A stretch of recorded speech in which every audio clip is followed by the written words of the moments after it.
Manipulators. You either know one or you are one. Mind you, I'm not talking about the people who know how to influence us. I'm talking about the people who use emotional exploitation and mental distortion in order to seize power and have control over you. Take the Joker, for example. I think most of us know that he really doesn't love Harley Quinn. She's just another thing that he can control and manipulate.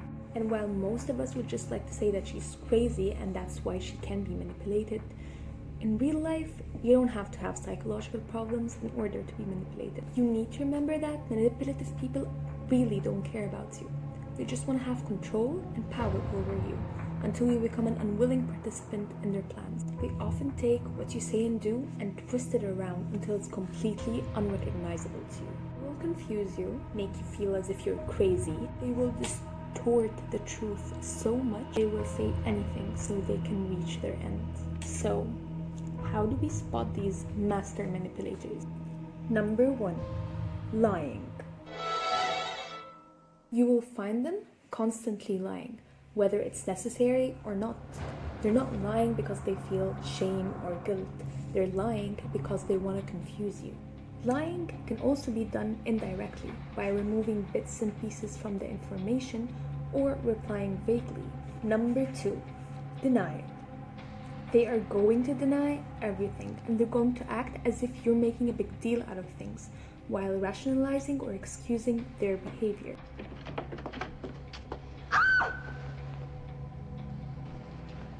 Charlie! What? What are you doing? Where?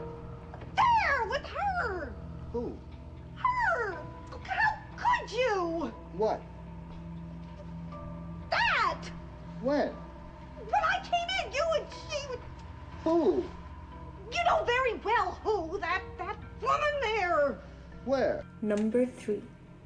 Avoidance. They will try to avoid being confronted or taking responsibilities for their action, either by refusing to discuss it or by attacking you and telling you, hey, why are you always bothering me so much? They can also try to subtly change the subject by either boosting your ego or giving you compliments. Hey, we're not done talking about this. I am. Well, I'm not. Listen, Alyssa Vaughn is just a friend. Yeah, a friend who's already sent you 6 text messages today. 7. You don't know that's her. Is it? What's your favorite tropical fruit? Number 4. Blaming. They will try to blame you by projecting their own problems onto you. They will literally accuse you of doing the things that they are doing to you. Confusing, I know. They'll have you question yourself if you are the right or wrong here. Why do you think they switch the blame? By switching the blame onto you, they make you focus on defending yourself instead of confronting them. Times call for desperate measures. So, we're gonna tell people Josh is a tumor? No. We're gonna tell people that Josh is the tumor. I'm not following me here. We're gonna discredit Josh. So even if he tells people what happened in the church, it won't matter, because no one will believe him. Number 5. Intimidation. They can try to threaten you directly or indirectly. For example, they can use sentences such as, are you sure you really want to do this? If you do this, I will expose you. Or indirectly, for example, by telling you a story about another person who was trying to do the action that you were doing and the consequences that happened to them. For example, they can say, oh, have you heard about this woman who divorced her husband and lost her kids and money and her house? Who you talk to about that, because the person who wrote that is dangerous. And this button-down Oxford cloth psycho might just snap and then stalk from office to office. And finally, number 6. Playing the victim. And I cannot stress this enough.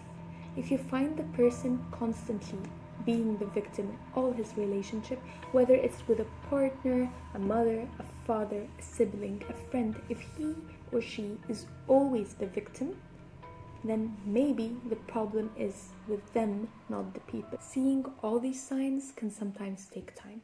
But if you are aware of these signs and you see them happening, please remove yourself from this individual. This type of emotional abuse is extremely traumatic and it can damage your self-worth severely. So, be on the lookout and take care.